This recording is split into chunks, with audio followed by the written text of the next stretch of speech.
নমস্কার বন্ধুরা, আমি সুপ্রিয়া। আশা ভিলেজ কিচেনের পক্ষ থেকে সকলকে জানাই স্বাগত।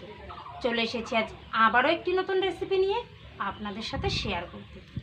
আজকের রেসিপিটি হলো নিরামিষ মোচার ঘন্ট। তো চলুন এবার রান্নার দিকে এগোনো যাক। আজকের এই রেসিপির জন্য আমি এই মোচাটা আমাদের বাড়ির গাছ থেকে নিয়ে এসেছি। এবার এটা খুব সুন্দর করে পরিষ্কার করে কেটে নেব।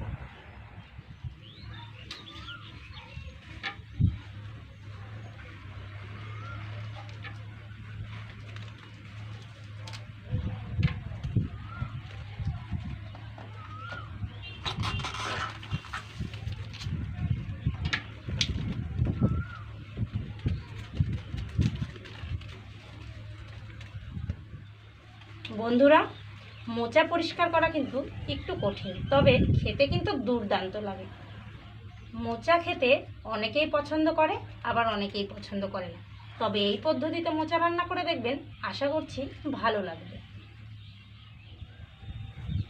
বন্ধুরা, আমি সমস্ত মোচাটাই ছাড়িয়ে নিয়েছি, তবে ভিতরের এই অংশটা আর ছাড়ানো সম্ভব হচ্ছে না। এটা এইভাবেই কেটে নেব। এই ফুলগুলোর ভিতরে একটা শক্ত অংশ থাকে, সেটা এবার বের করে ফেলে দেব। এটা সহকারে রান্না করলে খেতে একেবারেই ভালো লাগে না। এই যে দেখুন, এই শক্ত অংশটা আমি ফেলে দেব। প্রত্যেকটা ফুল থেকেই এই শক্ত অংশটা ফেলে দিচ্ছি। এই ফুলগুলোর সঙ্গে একটা শক্ত অংশ থাকে আর একটা প্লাস্টিকের মতো পাপড়ি থাকে, সেটাও ফেলে দেব। এই যে এই পাপড়িটা। সমস্ত ফুলগুলোই এইভাবে পরিষ্কার করে নিলাম।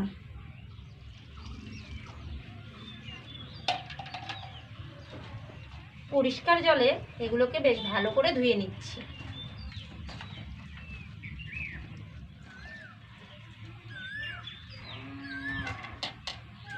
জল থেকে বেশ ভালো করে ধুয়ে এগুলোকে তুলে নিচ্ছি।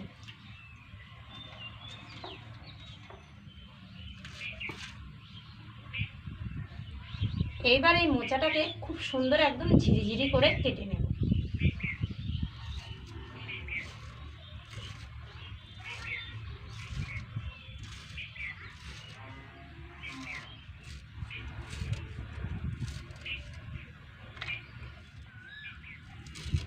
সমস্ত ফুলগুলোই এইভাবে ঝিরিঝিরি করে কেটে নিলাম।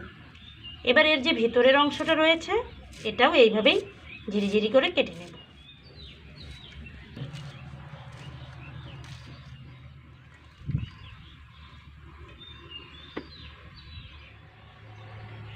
উনুনটা জ্বালিয়ে নিলাম। এবার কড়াইটা বসিয়ে দিচ্ছি। এবার কড়ার মধ্যে দিয়ে দিচ্ছি জল, আর এই জলেই আমি মোচাটাকে ভাপিয়ে নেব। সামান্য একটু হলুদ দিয়ে দিচ্ছি, যাতে মোচাটার কালারটা খুব সুন্দর হয়। এবার সমস্ত মোচাটা দিয়ে দিলাম।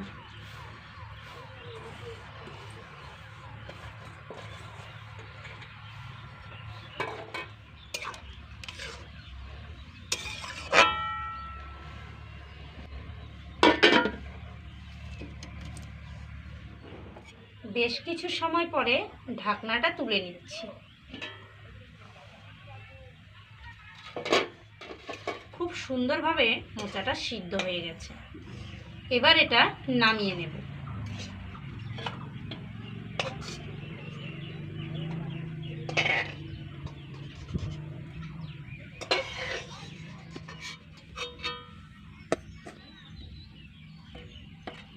খুব সুন্দরভাবেই সিদ্ধ হয়ে গেছে।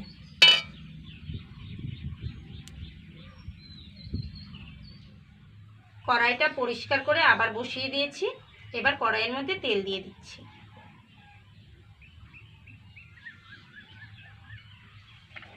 অঙ্কন, তুমি এখানে কেন আসছো?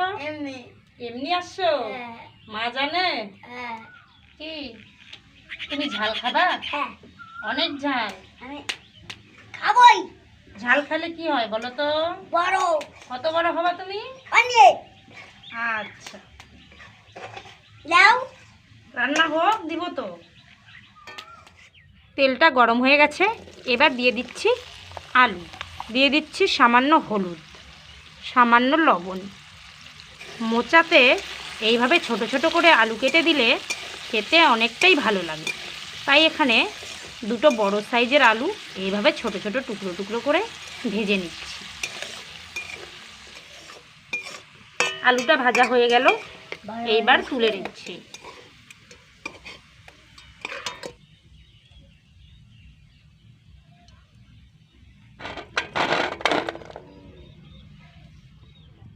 এই তেলের মধ্যেই দিয়ে দিচ্ছি হাফ চামচ পাঁচফোড়ন আর একটা তেজপাতা, দিয়ে দিচ্ছি কয়েকটা কাঁচা লঙ্কা,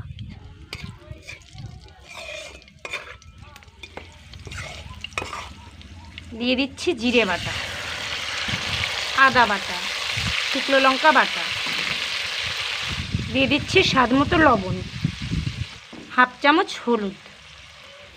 সমস্তটাই খুব সুন্দর করে এইভাবে কষিয়ে নেব মশলাটা।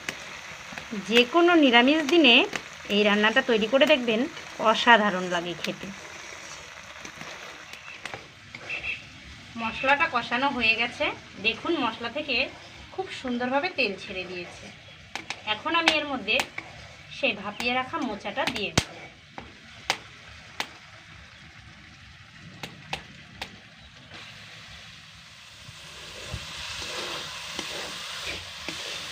মশলা আর মোচা একসঙ্গে 2-1 মিনিট খুব সুন্দর করে কষিয়ে নেব। মোচাটাকে 2-1 মিনিট কষিয়ে নিলাম, এবার আমি এর মধ্যে সেই ভেজে রাখা আলুগুলো দিয়ে দিচ্ছি।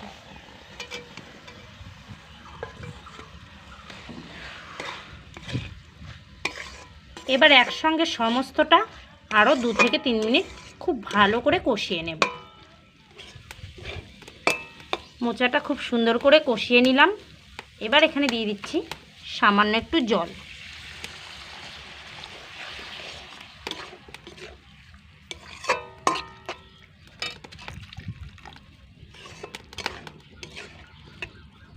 এবার খুব সুন্দর করে এটা ফুটিয়ে নেব। খুব সুন্দর করে এটা ফুটিয়ে নিলাম, এবার আমি এর মধ্যে দিয়ে দেব এলাচ আর দারচিনি বাটা। সমস্তটা খুব সুন্দর করে মিশিয়ে নিচ্ছি। এবার দিয়ে দিচ্ছি 1 চামচ ঘি। যে কোনো নিরামিষ রান্নাতে ঘি দিলে দেখবেন স্বাদটা অনেকটাই বেড়ে যায়। এ পর্যায়ে এসে এটা আমাদের হয়ে গেছে, এবার আমি নামিয়ে নেব। দেখুন কতটা সুন্দর কালার হয়েছে, দেখেই কিন্তু খেতে ইচ্ছে করছে। আমার এত লোভ লাগছে কি বলবো, কড়াই থেকে নামানোর তরটুকু সইছে না, মনে হচ্ছে এখানেই খাওয়া শুরু করে দিই।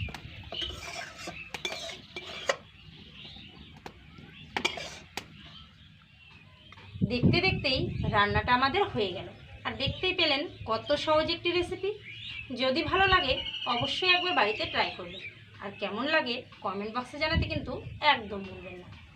ভাত রুটি যে কোনো কিছু দিয়ে খেতেই এই রেসিপিটা দুর্দান্ত লাগে, আর নিরামিষ দিনে এই রেসিপিটা যদি তৈরি করেন দেখবেন ভাত একটু বেশি খেতে ইচ্ছে করছে। তো বন্ধুরা আর খুব বেশি দেরি করব না, এমনিতেই ভিডিওটা অনেকটা বড় হয়ে গেছে। আজ এ পর্যন্তই, পরবর্তী কোনো ভিডিও নিয়ে আবারও আপনাদের সামনে চলে আসব। ততক্ষণ ভালো থাকবেন, সুস্থ থাকবেন, আর এইভাবেই আমাদের পাশে থাকবেন। নমস্কার।